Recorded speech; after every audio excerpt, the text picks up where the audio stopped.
Hey everyone, welcome back to my channel. I'm doing my first summer nail set of the year. I found this design on Pinterest, so I'm not sure who to credit, but I absolutely love it. And I thought it would make a great polygel tutorial, so let's jump right into it.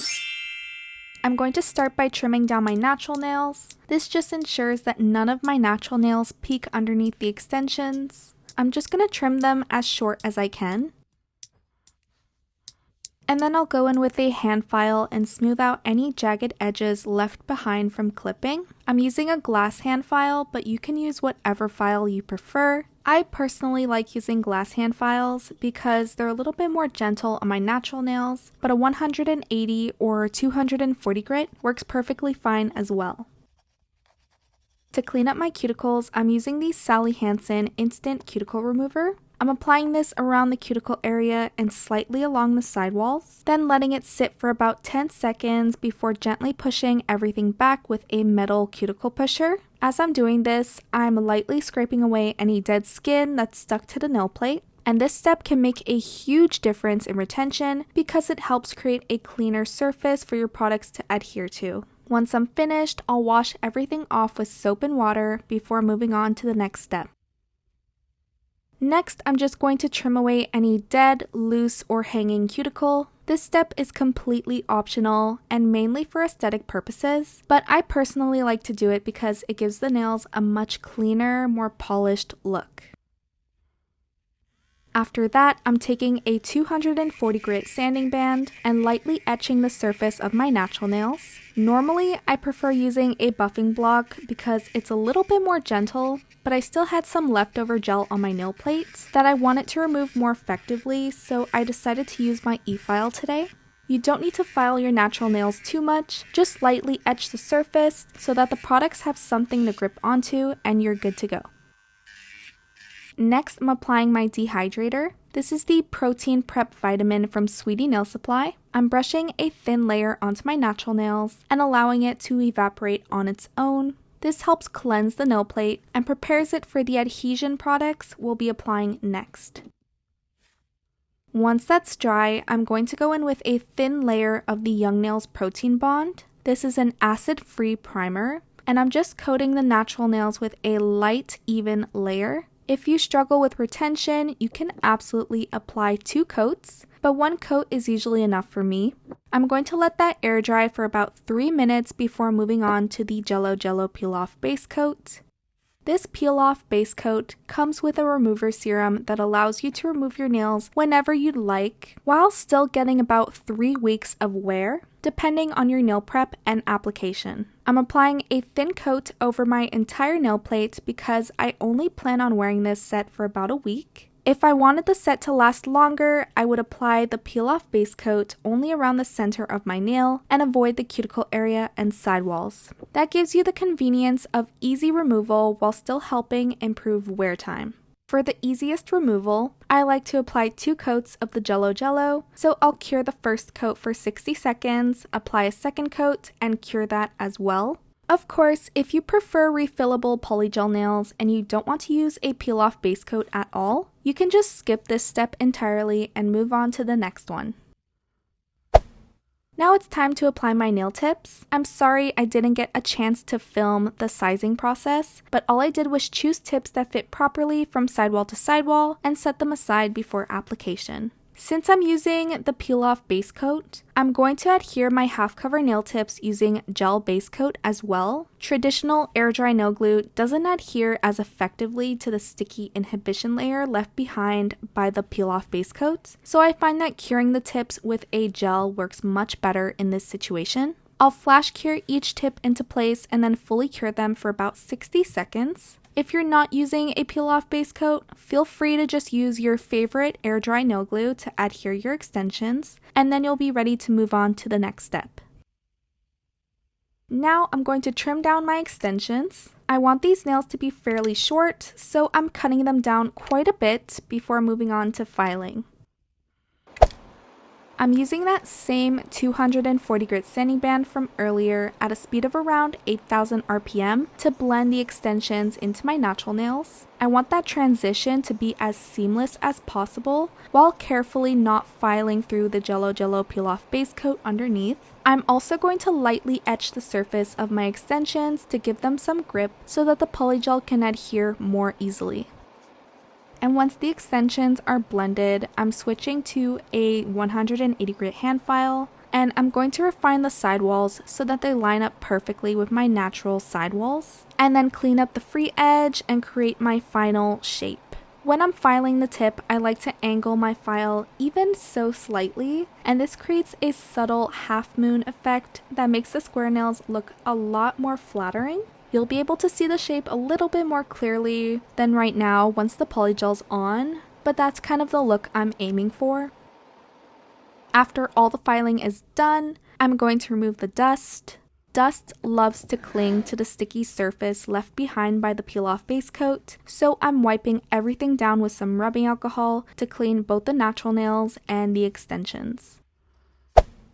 Next, I'm taking my Macart gel base coat and applying a thin, even layer over the entire nail, including both the natural nails and the extensions. Once that's applied, I'll cure it for about 60 seconds in my UV lamp. Now it's time to start working with the polygel. I'm adding some 70% isopropyl alcohol to my dampen dish, which will be my slip solution throughout the polygel application. For my brush, I'm using this one from Doper Than Your Nails. I absolutely love this brush for polygel application. To properly saturate the brush, I dip it into the alcohol until all the bristles are coated, and then I lightly dab it against the side of my dish to remove any excess, and gently tap it on a lint-free wipe for a second or two. With that being said, this is the polygel I'm going to be using. It's the shade Pink Essence from Doper Than Your Nails, and I absolutely love this color and formula. For my first bead, I'm going to place the polygel in the center of my natural nail and drag it down towards the tip and cut it off. Then I'll saturate my brush, remove the excess liquid, and start gently tapping the polygel into place. I'm going to keep patting and pressing it into place until the product is evenly distributed from sidewall to sidewall. And as I'm working, I always make sure that my brush stays properly saturated. This prevents the polygel from sticking to the bristles and allows me to move the product much more easily. Once the product is evenly spread across the nail, I'll begin dragging any excess down towards the free edge to build out my extension. If I end up with too much product at the tip, I'll just trim away any excess with my spatula and then cure that first bead. I like to cure for around 90 seconds. And then I'm going to move on to the cuticle bead. For this, I'm using a pea-sized amount of polygel and placing it above the cuticle area. I'll gently press the bead down and start guiding it towards the sidewalls. At first, I don't push it all the way into those corners. Instead, I just start to angle my brush and carefully tuck the product into the cuticle area and along the sidewalls. The key here is to not press too hard. You're really just encouraging the polygel to flow into those areas rather than forcing it there. And once the product is where you want it, you can start sweeping the excess down the nail to blend it seamlessly into the rest of the structure. And just like before, if you have any extra product, you can easily remove it with a spatula.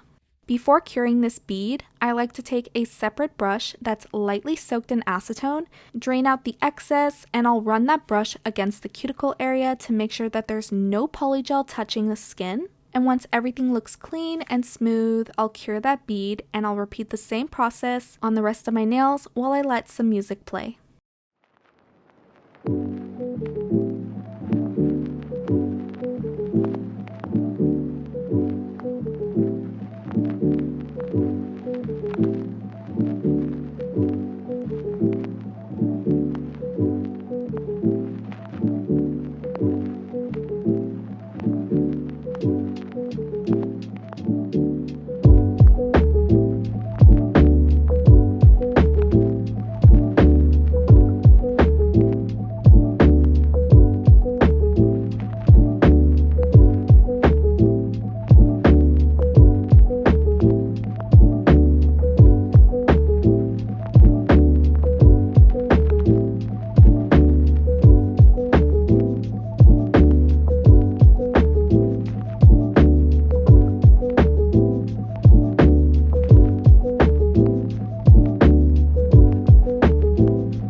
Alright, now we're moving on to the filing, which is where we're going to debulk and refine the shape of the Polygel nails. I'm starting with my e-file at around 22,000 RPM. So to begin, I'm using a back and forth motion to remove the bulk of the excess polygel and start refining the overall structure. I also like to use my drill to slightly round out the free edge, which helps me achieve the shape I'm looking for.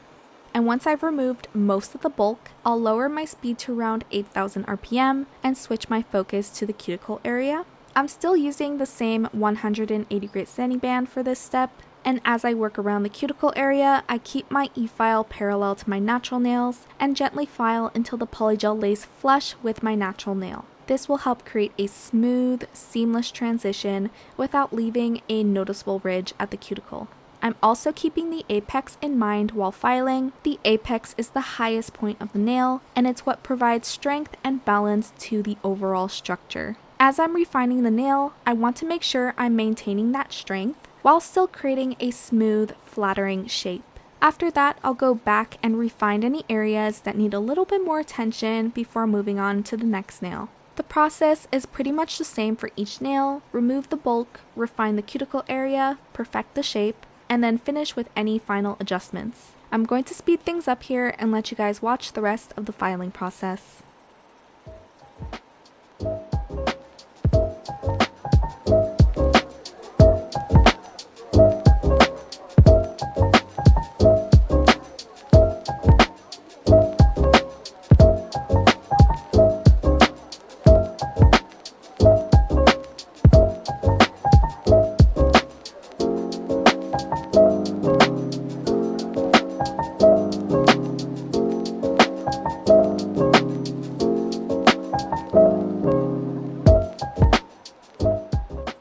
Next, I'm taking a 180 grit hand file to further refine the shape, and I'm focusing on the sidewalls and the free edge, keeping my file straight while I work so I can create a crisp, straight line and really perfect the overall shape.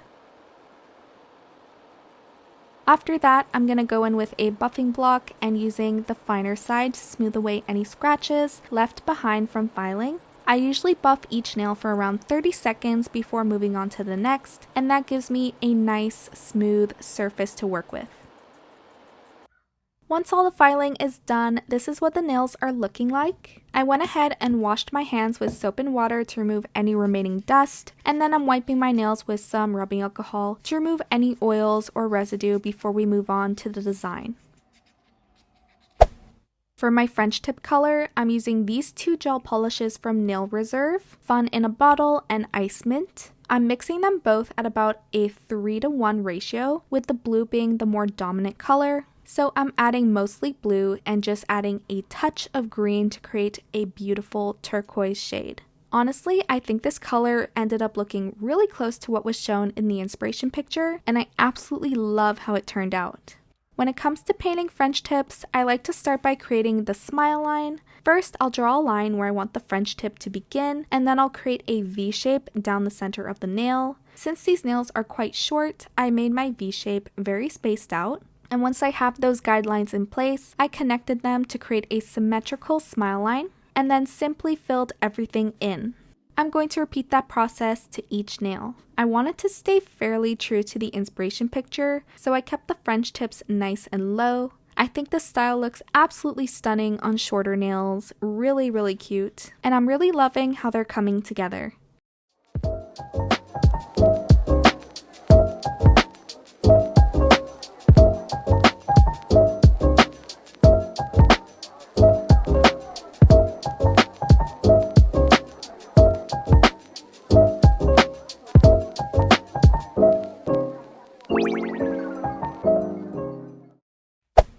Next, I'm taking this non-stick extension gel from Born Pretty. It's a very sheer pink shade. The color didn't end up showing quite as much as I expected. I did have to paint over it a little bit, but I'll get into that later. But for now, I'm just scooping out a small amount of gel, placing it onto my glass palette, rolling it out, and cutting it into smaller pieces to create my flower petals. It's really important to make these flower petals of equal size, and I'm placing the petals onto my nails one at a time, starting with 2 petals positioned vertically, and then gently flattening them out. I like to keep most of the pressure in the center of the petals, while leaving the edges slightly raised for a more realistic look. Then using the pointed end of my sculpting tool, I'm lightly pinching the center of each petal to create that natural floral indentation. And once those first petals are in place, I'll add the last one, press that down, and then add that indentation until I'm happy with the shape of my flower.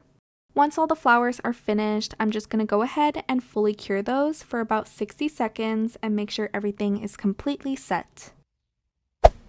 Next, I'm taking this pink gel polish from the Beatles Spring Collection, and I'm using it to paint over the flower petals because, like I said, they were kind of sheer and not showing up very well, so I needed something to make the color more opaque. And I really took my time with this step, kind of building up the color in thin layers and curing between each coat until I was happy with the opacity.